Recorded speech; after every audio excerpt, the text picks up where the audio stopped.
নমস্কার। আজকে মিথুন রাশিকে নিয়ে বলবো। মিথুন রাশির ক্ষেত্রে 2026 কেমন কাটবে। 2026-এ মিথুন রাশি সত্যিই কি উপকৃত হবে, লাভবান হবে, না সমস্যাতে পড়বে? তো যাই হোক, সমস্ত কিছু আলোচনা করব কোন উপাচার করবে এই 2026-এ। তো অনুষ্ঠানটি শুরু করার সবার প্রথম বলি, এটা গ্রহের গোচর এবং চন্দ্ররাশি অনুসারে বলা হচ্ছে, কারো কোনো রকম ব্যক্তিগত কুষ্টি ধরে আলোচনা নয়। যদি অনুষ্ঠানটি ভালো লাগে তাহলে অবশ্যই নিজের ভেবে আমাদের এই অ্যাস্ট্রো এস এম বাংলা চ্যানেলের পাশে থাকবেন, সাবস্ক্রাইব করবেন। তো মিথুন রাশি হচ্ছে কি বুধের রাশি। বুধ হচ্ছে কি? বুধ হচ্ছে স্মরণশক্তির কারক, ম্যানেজমেন্টের কারক, বাণীর দক্ষতার কারক, ব্যবসার কারক, সমস্ত কিছু কিন্তু এই বুধ। তো যাদের বুধ জন্মকুষ্ঠিতে ভালো থাকে তাদের তো এগুলো দিক থেকে অগ্রগতি হয়। নিজের কর্মক্ষেত্রে নিজের চতুরতা, নিজের বাণীর দক্ষতা, নিজের ম্যানেজমেন্টের ক্ষমতার দ্বারা, ব্যবসায়িক চিন্তা ভাবনার দ্বারা সমাজে নিজেকে প্রতিষ্ঠিত করে। আর যদি বুধ খারাপ হয় তখন কি হবে? তখন মিথ্যা কথা বলবে, তারপরে বড়কে সম্মান দিবে না। অনেক দিক থেকে কিন্তু বুধ যদি যাদের খারাপ হয়ে যায় তারা কিন্তু অনেকে মানে কি বলবো, সেই নিজের ভালো গুণগুলো পায় না, খারাপ গুণগুলো বেশি পেয়ে যায়। বেশিরভাগ খারাপ, মিথ্যা কথা বলবে, মিথ্যার সঙ্গ দিবে, সব কিছুতে একটা ছলচাতুরি জিনিসটা উঠিয়ে নিয়ে আসবে, এগুলো হয় কিন্তু। তো যাই হোক, মিথুন রাশির ক্ষেত্রে রাশির অধিপতি বুধ, কেন্দ্রের দুটি ঘরের অধিপতি। যেরকম রাশির অধিপতি সেরকম আবার চতুর্থ ঘর শুক্রের ঘরের অধিপতি বুধ। তো বুধের রাশি মিথুন রাশি, কিন্তু এই মিথুন রাশিতে সব থেকে কারক গ্রহ হচ্ছে আবার শনিদেব। শনি হচ্ছে কি ভাগ্যের ঘরের অধিপতি এবং কর্মের ঘরের অধিপতি। আর তার সাথে দেবগুরু বৃহস্পতি হচ্ছে আবার কেন্দ্রের দুটি ঘরের অধিপতি। সপ্তমপতি হচ্ছে দেবগুরু বৃহস্পতি, আর তার সাথে কর্মের ঘরের অধিপতি যেটা হচ্ছে মীন রাশি। এই দুটি ঘরের অধিপতি হচ্ছে দেবগুরু বৃহস্পতি। তা আজকে মিথুন রাশি সম্পর্কে যে আলোচনাটা করবো 2026, এখানে চারটি গ্রহকে নিয়ে মুখ্যত আলোচনা করবো। সেটা হচ্ছে দেবগুরু বৃহস্পতি, রাহু, কেতু এবং শনিদেব। কারণ চারটি গ্রহই একটি রাশিতে অনেকদিন ধরে অবস্থান করে, যার জন্য এদের প্রভাবটা সব থেকে বেশি থাকে। যার জন্য এই চারটি গ্রহকে নিয়েই মূল আলোচনা হবে। আর যেগুলো পরিবর্তন হয় সেগুলো পরিবর্তন তো মাসিক ফলাফল আমরা দিয়ে থাকি, গ্রহের গোচর নিয়ে আলোচনা করেই থাকি। তো শনি হচ্ছে মুখ্য প্রধান গ্রহ, তার সাথে দেবগুরু বৃহস্পতি কেন্দ্রের দুটি ঘরের অধিপতি। তো 2026-এ যদি সংখ্যাতত্ত্ব নিয়ে বলি তাহলে কিন্তু এটা হচ্ছে সূর্যের বয়স, সূর্যের বছর। তো সূর্যের বছর, তো সূর্য এই মিথুন রাশি ক্ষেত্রে হচ্ছে তৃতীয় ঘরের অধিপতি সূর্য। তো সূর্যের বছর হলেও সূর্যের তো একটা প্রভাব থাকবেই, কারণ সূর্য আর বুধের জুতিতে যে জুতিটা তৈরি হয় সেটা হচ্ছে বুধাদিত্য যোগ। এর তো একটা প্রভাব থাকে, যার জন্য সূর্য মিথুন রাশির ক্ষেত্রে পরাক্রম ঘরের অধিপতি হলেও অনেক দিক থেকে মানে উন্নতির শিখরে নিয়ে যায় বুধকে, কারণ বুধ তো হচ্ছে যুবরাজ আর সূর্য হচ্ছে রাজা। কিন্তু 2026-এ সূর্যের বছর হলেও মেন আসল খেলা খেলবে হচ্ছে দেবগুরু বৃহস্পতি। কারণ দেবগুরু বৃহস্পতি হচ্ছে সব থেকে শুভ গ্রহ। আমাদের জ্যোতিষশাস্ত্র মতে দেবগুরু বৃহস্পতি এবং চন্দ্র এই দুটি গ্রহ সব থেকে শুভ গ্রহ। তো যাই হোক, 2026-এ আসল খেলা খেলতে যাচ্ছে দেবগুরু বৃহস্পতি। দেবগুরু বৃহস্পতির কৃপা দৃষ্টি এই মিথুন রাশি পাচ্ছে, যার জন্য মিথুন রাশির জীবন কিন্তু 2026-এ ধন্যময় হবে।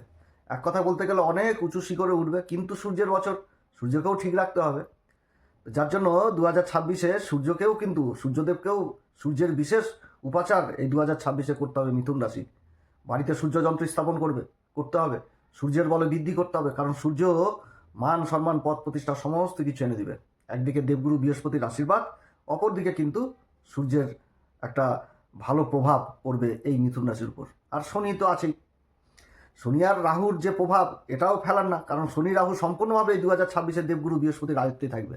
অতএব চারিদিক থেকে কিন্তু একটা সোনায় সোহাগা হতে যাচ্ছে মিথুন রাশি।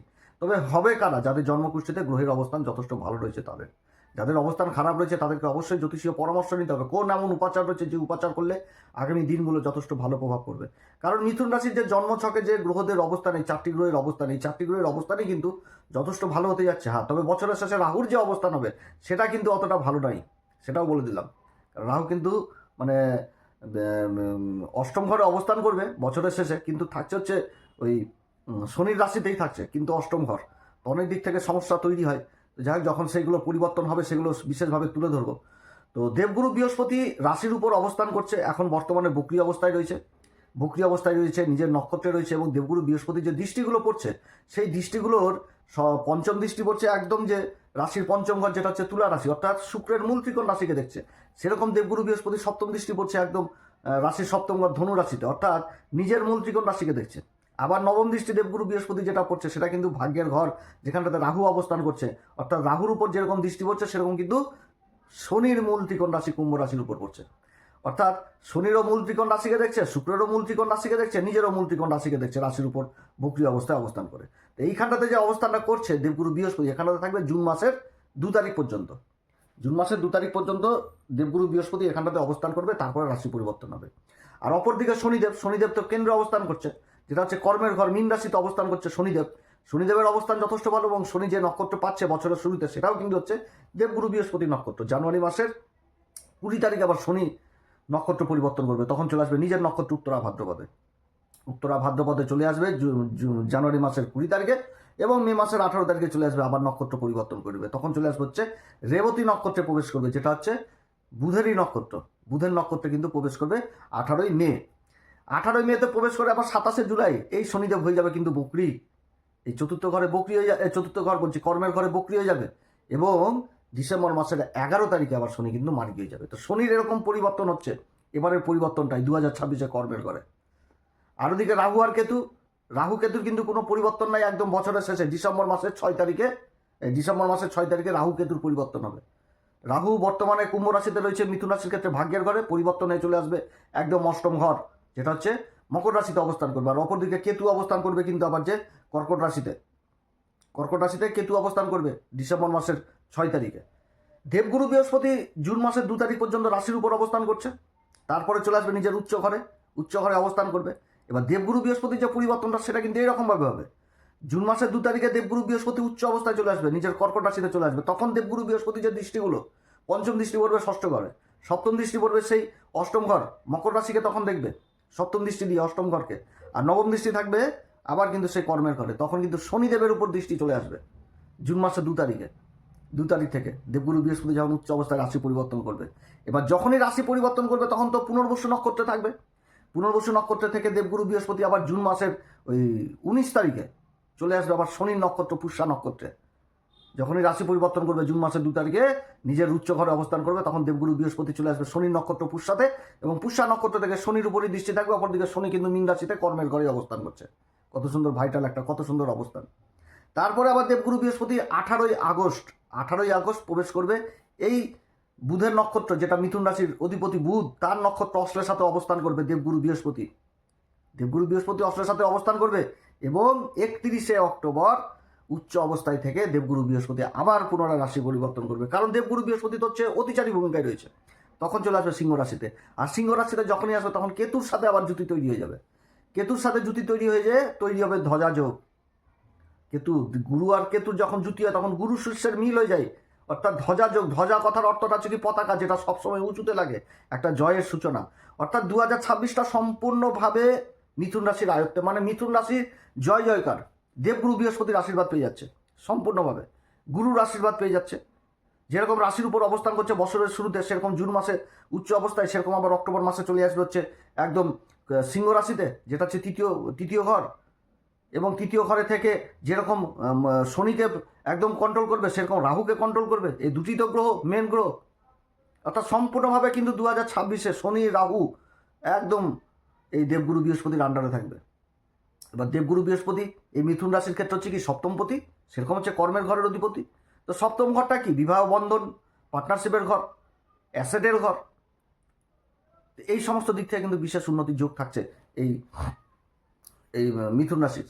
এবং যখনই উচ্চ অবস্থায় যখন থাকবে তখন ফ্যামিলির মানে আত্মীয় স্বজনদের সাথে সম্পর্ক ভালো হবে, ধনসম্পত্তির ঘরে অবস্থান করবে, তখন আর্থিক দিকটাও যেরকম মজবুত হবে, সেরকম পরিবেশে পরিবেশটাও যথেষ্ট ভালো থাকবে। বাণী সংক্রান্ত কাজের সাথে যারা যুক্ত রয়েছেন সেই কাজগুলো যথেষ্ট ভালো হবে, অ্যাডভাইজার কাজ হোক, তারপরে যে কোনো বাণী সংক্রান্ত শিক্ষক, তারপরে ম্যানেজমেন্ট লাইন, সব কিছু। গুরুর জ্ঞান আর বুধের হচ্ছে ম্যানেজমেন্ট ক্ষমতা, স্মরণ শক্তি, ব্যবসায়িক টেকনিক, সমস্ত কিছু এক হয়ে যাবে। এগুলো মিলে কি হবে, যে বুধের উপর যখন গুরুর জ্ঞান লেগে যাবে, তখন চারিদিক থেকে তো উন্নতি। নিজের বুদ্ধিকে ঠিক মতন কাজে লাগাতে পারবে, কীভাবে নিজের ভূত ভবিষ্যৎ তৈরি করবে সেদিকে এগিয়ে যেতে পারবে। শনি দুর্দান্ত অবস্থায় থাকছে, কর্মের ঘরটাকে শনি মেনটেন করছে। তো যখন শনি কর্মের ঘরে থাকবে তখন তো কর্মের আর কারো গ্রহ ভাগ্যের ঘরের অধিপতি কর্মের ঘরে অবস্থান করছে, এমনিই ভাগ্য যথেষ্ট সঙ্গ দিবে। তবে শনি তো কর্মের ঘরে অবস্থান করবে, শনি তো হচ্ছে ন্যায় বিচারক। অতএব কর্মের ঘরেও কিন্তু যে দায়িত্ব, সেই দায়িত্ব অক্ষরে অক্ষরে পালন করতে হবে এই মিথুন রাশিকে। কারণ শনি কর্মের ঘরে আসা মানে কি, কোন কর্ম করতে বলবে? ন্যায় কর্ম করতে হবে। শনি যে ঘরে অবস্থান করছে কর্মের ঘর, শনি থেকে শ্রম জিনিসটা বোঝায়, শনি থেকে দায়িত্ব জিনিসটাকে বোঝায়, শনি থেকে সেবা জিনিসটাকে বোঝায়, শনি থেকে ধীরগতি জিনিসটাকে বোঝায়। তো সব কিছু কিন্তু মেনটেন করতে হবে, কারণ শনির যে দৃষ্টিগুলো থাকছে সেটাও কিন্তু তৃতীয় দৃষ্টি থাকছে কর্মের ঘর থেকে একদম দ্বাদশ ঘরে, সেরকম সপ্তম দৃষ্টি থাকছে চতুর্থ ঘরে, সেরকম দশম দৃষ্টি থাকছে আবার সেই দাম্পত্যের ঘরে।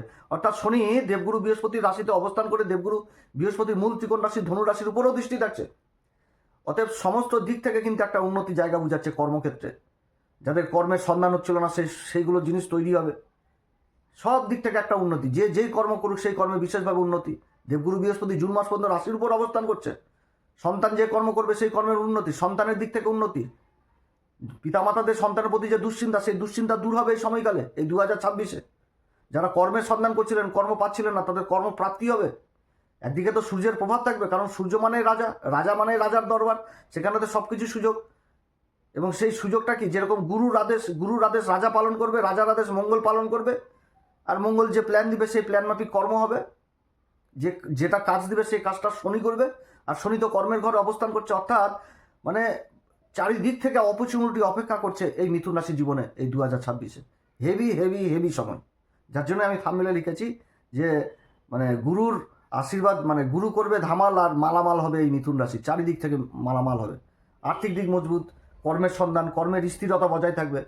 হ্যাঁ, তবে কি বেইমানি ছল চাতুরির পথে যদি তুলে এই শনি কিন্তু আবার উঠাবে আর না হবে, কারণ কর্মের ঘরে কিন্তু শনি অবস্থান করছে। কারোর সাথে বেইমানি, ছল চাতুরি, মিথ্যা কথা, মিথ্যার প্রশ্রয় এগুলো কিন্তু দেওয়া যাবে না। এটা বিশেষভাবে মনে রাখতে হবে। কাউকে মিথ্যা কথা বলে দিলাম, ভাই তোমার কাজ আমি করিয়ে দেবো, ঠকবাজি করলাম, বেইমানি করলাম, পিছন দিক থেকে ধাক্কা মেরে ফেলে দিলাম, এগুলো কিন্তু করা যাবে না। অতএব এদিক থেকে কিন্তু সাবধান। না তো 2026 অনেক কিছু অপেক্ষা করছে মিথুন রাশির, সব পজিটিভ দিক অপেক্ষা করছে। হ্যাঁ, তবে অন্যান্য গ্রহের সংজ্ঞাগুলো থাকবে, সেগুলো আমরা গোচরে আলোচনা করব। কিন্তু এই 4টি গ্রহ একদম সম্পূর্ণভাবে সাপোর্ট পাবে এই মিথুন রাশির চারিদিক থেকে, অর্থাৎ আর্থিক দিকটা যথেষ্ট মজবুত দেখাচ্ছে। আর এবার শরীর স্বাস্থ্য দিক, শরীর থাকলে অসুস্থ হবেই, খুঁটিনাটি থাকবে, কারণ অন্যান্য গ্রহদের প্রভাব থাকবে, সেটা গ্রহর গোচরে প্রভাব পড়বে। কিন্তু আর্থিক দিক যথেষ্ট মজবুত থাকছে, এটা 100% মিথুন রাশির। এটা মানে যে কোনো জ্যোতিষী বলবে আর্থিক দিক মজবুত থাকবে, আর্থিক দিক মজবুত থাকবে। বাড়িতে বেশি যদি হয় তাহলে কি হবে, পিতার সাথে একটু গন্ডগোল অশান্তি, কিংবা মাতার সাথে একটা মনোমালিন্য, এরকম প্রভাবটা থাকতে পারে, কিন্তু সেটাও থাকবে না। কারণ শনির যে প্রভাব থাকছে, শনি তো দেবগুরু বৃহস্পতির আন্ডারে, এবং কর্মের ঘরে শনি অবস্থান করছে। আর চতুর্থ ঘরটা হচ্ছে কন্যা রাশি, সেখানটাতে আবার দৃষ্টি পড়ছে। রাহু নবম ঘরে অবস্থান করছে, কিন্তু দেবগুরু বৃহস্পতির দৃষ্টি থাকছে। এখানে পাপ প্রভাবটা বলতে গেলে কি, পিতার সাথে একটা মনোমালিন্য হয়ে যাওয়া। কিন্তু পিতার সাথে মনোমালিন্য হয়ে যাওয়া মানে নিজের ভাগ্যকেও আবার কিন্তু নষ্ট করে দেওয়া। এটাও কিন্তু মিথুন রাশিকে মনে রাখতে হবে। পিতাকে কোনো রকমভাবে অসম্মান করা যাবে না, যে কোনো ক্ষেত্রে পিতার সাথে আলোচনা করতে হবে এবং এগিয়ে যেতে হবে, এবং পিতার আশীর্বাদ নিয়েই কাজকর্ম করতে হবে। তো যাই হোক, 2026 যথেষ্ট ভালো। এই বছরে আপনারা অবশ্যই হনুমান চল্লিশা, বজরংবাণ, শ্রীরাম সীতা প্রণাম মন্ত্র সহকারে পাঠ করবেন। যারা গুরুর দীক্ষা নেননি অবশ্যই গুরুর দীক্ষা নেবেন। খুবই ভালো সময় 2026, খুবই ভালো সময়। এরপরে গোচরগুলো নিয়ে আলোচনা করব, প্রত্যেকটি নক্ষত্র ধরে ধরে আলোচনা করব। আশা করছি আপনাদের খুবই ভালো লাগবে। তো যদি অনুষ্ঠানটি ভালো লাগে তাহলে অবশ্যই নিজের ভেবে এই অ্যাস্ট্রোএসএম বাংলা চ্যানেলকে সাবস্ক্রাইব করবেন। আগামী দিনে আমাদের চ্যানেলে মিথুন রাশি সম্পর্কিত বহু ভিডিও দেওয়া হবে। যারা জ্যোতিষী সংক্রান্ত বিষয়কে ভালোবাসেন, গুরুত্ব দেন, ইন্টারেস্টেড, আশা করছি তারা বিশেষভাবে উপকৃত হবেন। ভিডিও লম্বা হয়ে যাবে না তো, প্রত্যেকটা গ্রহের যদি বলতে থাকি, নক্ষত্র আর নক্ষত্রের চরণ আর নবাংশ নিয়ে যদি বলতে থাকি, তাহলে কিন্তু অনেক বড় ভিডিও হবে। শর্টকাটে বললাম, ভালো সময়, সত্যিই ভালো সময়। আপনারা সবাই ভালো থাকেন। এরপরে আবার আসবে একটি নতুন পর্ব নিয়ে। নমস্কার, ধন্যবাদ।